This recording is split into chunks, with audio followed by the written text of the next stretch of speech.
Hello everyone. Legal English ये बहुत ही एक इम्पॉर्टेंट टर्म होती है और ये लीगल इंग्लिश जो है लॉ प्रोफेशन में जितने भी लोग काम करते हैं उनके लिए बहुत ही इंपॉर्टेंट होती है।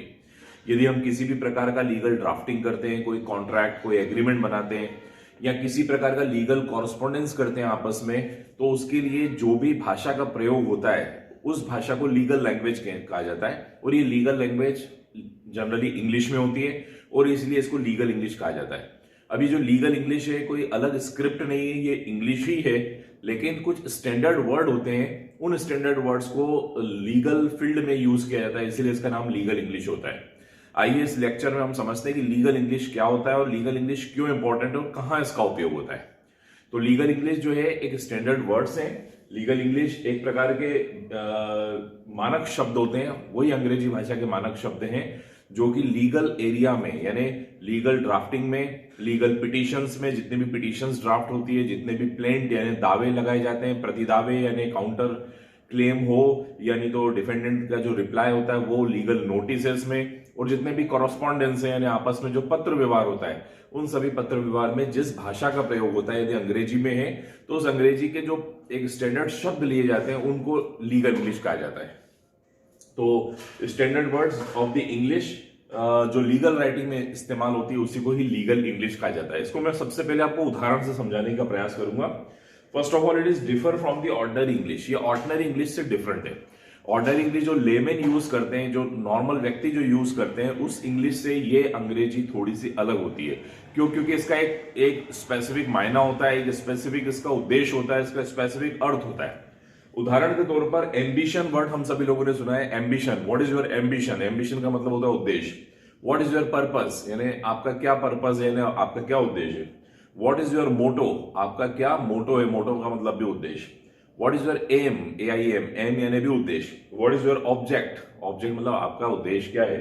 What is your goal, goal मतलब भी उद्देश्य होता है। अब आप देखिए, उद्देश्य के लिए इतने सारे शब्द हैं अंग्रेजी में, लेकिन जो स्टैंडर्ड वर्ड लॉ के लिए यूज होगा वो होगा उद्देश्य के लिए object. So the object of law is, तो अपन यहां से स्टार्ट करेंगे कि इस कानून का उद्देश्य ये है।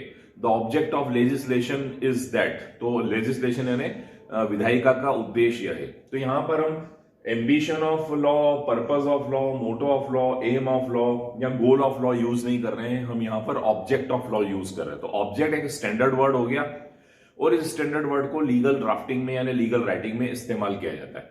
तो ये होती है लीगल इंग्लिश।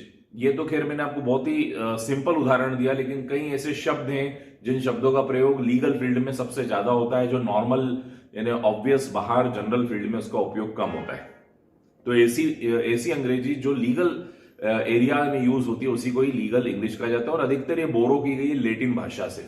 अब हम बात करते हैं वेयर इट इज यूज्ड, यानी लीगल इंग्लिश का उपयोग कहां होता है। तो जरा देखिए, सबसे पहले लीगल डॉक्यूमेंट, जितने भी आपके सामने लीगल डॉक्यूमेंट होंगे, यानी आपके घर में भी जो लीगल डॉक्यूमेंट पड़े हैं, यदि आप देखें तो आपकी मकान या दुकान की रजिस्ट्री अगर आप देख लेंगे, या किसी प्रकार का कोई एग्रीमेंट पड़ा हो, मकान मालिक किराएदार के बीच का कोई एग्रीमेंट पड़ा हो, तो एक बार जरा उस एग्रीमेंट को या रजिस्ट्री को देखकर एक बार आप पढ़ें तो आपको देखने को मिलेगा कि उसमें कौन सी भाषा का इस्तेमाल हुआ है। ये लीगल भाषा होती है। तो जितने भी लीगल डॉक्यूमेंट है, जितने भी कॉन्ट्रैक्ट है, दो लोगों के बीच में जो भी कॉन्ट्रैक्ट या एग्रीमेंट बनते हैं, तो एग्रीमेंट भी जो है वो लीगल भाषा में ही बनते हैं। यहाँ आप कभी लाइसेंस यानी अनुज्ञप्ति यानी लाइसेंस की भाषा को एक बार आप रीड करेंगे तो लाइसेंस भी पूरा लीगल लैंग्वेज में या लीगल इंग्लिश में बना होता है।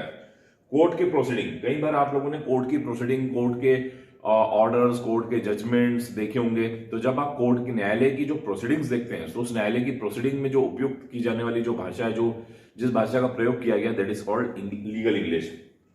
इसी प्रकार जितने भी जजमेंट ऑनरेबल सुप्रीम कोर्ट के या हाई कोर्ट के जजमेंट यदि आप कभी रीड आउट करेंगे तो उस जजमेंट में जिस भाषा का प्रयोग होता है उससे को भी लीगल इंग्लिश ही कहा जाएगा। तो जितने भी ऑर्डर्स हैं या ऑफिशियल नोटिफिकेशन, यानी जब कार्यालय ऑफिशियली कोई नोटिफिकेशन होता है, तो नॉर्मली जो कार्यालय हैं, गवर्नमेंट के जो ऑफिसेस हैं, डिपार्टमेंट है, वो लोग भी जिस भाषा का प्रयोग करते हैं उसको भी लीगल इंग्लिश ही कहा जाता है। और एक्ट्स, जितने भी एक्ट यानी जितने भी अधिनियम, नोटिफिकेशन, कानून बनते हैं, वो कानून भी लीगल इंग्लिश में ही ड्राफ्ट होते हैं। इसके बाद लीगल कॉरस्पॉन्डेंस, मैंने आपको बताया कि जो कानूनी समव्यवहार होता है, पत्र व्यवहार होता है, अगर लीगल समव्यवहार है तो वो औपचारिक भाषा, जो फॉर्मल भाषा यूज की जाती है, उसको भी लीगल इंग्लिश ही कहा जाता है। तो लीगल इंग्लिश वो भाषा हो गई जो लीगल प्रोसीडिंग्स में, लीगल एरिया में, लीगल प्रोफेशनल्स द्वारा जो ड्राफ्टिंग में यानी लीगल राइटिंग में जिस चीज का इस्तेमाल होता है उसी को लीगल इंग्लिश कहा जाता है। अब इस भाषा की खासियत है कि ये टेक्निकल होती है। टेक्निकल मतलब इसका एक तकनीकी उपयोग होता है। तकनीकी मतलब इसका एक टेक्निकल है, स्पेसिफिक मीनिंग होता है, जनरल मीनिंग नहीं होता है। और यूनिफॉर्मिटी अनफेमिलियर टू लेमेन, और ये लेमेन के लिए अनफेमिलियर है, मतलब लेमेन इन भाषा को नहीं समझ पाता है कि किस सेंस में उस शब्द का प्रयोग किया गया है। तो लीगल इंग्लिश में जब प्रयोग किया जाता है तो उसके पीछे का कोई ना कोई भाव होता है, कोई सेंस होता है। यदि वो किसी सेंटेंस में उपयोग हुआ तो सेंटेंस का एक स्पेसिफिक मायना हो जाता है, एक स्पेसिफिक अर्थ हो जाता है। इसका उद्देश्य ये होता है कि यूनिफॉर्मिटी यानी एक लीगल इंग्लिश का इस्तेमाल या लीगल वर्ड्स का इस्तेमाल इसलिए किया जाता है कि एक रूपता रहे। यानी वो डॉक्यूमेंट आप कश्मीर से कन्याकुमारी लेकर चले जाएं या नॉर्थ से साउथ या ईस्ट से वेस्ट कहीं पर भी भारत में ले जाएंगे तो उस डॉक्यूमेंट का अर्थ एक ही निकाला जाएगा, उसका अलग अर्थ नहीं होगा। तो यूनिफॉर्मिटी लाना इसका उद्देश्य होता है। और लेक ऑफ एम्बिग्यूटी मतलब संदिग्धता को समाप्त करना, यानी किसी प्रकार का डाउट, किसी प्रकार का कंफ्यूजन ना हो, इसके लिए लीगल इंग्लिश का प्रयोग किया जाता है। तो ये है मित्रों लीगल इंग्लिश क्या होती है, लीगल इंग्लिश कहां कहां पर इस्तेमाल होती है और लीगल इंग्लिश में क्या क्या उसकी खासियत होती है। I hope you enjoyed this lecture. Kindly subscribe my channel law easy. Thank you so much.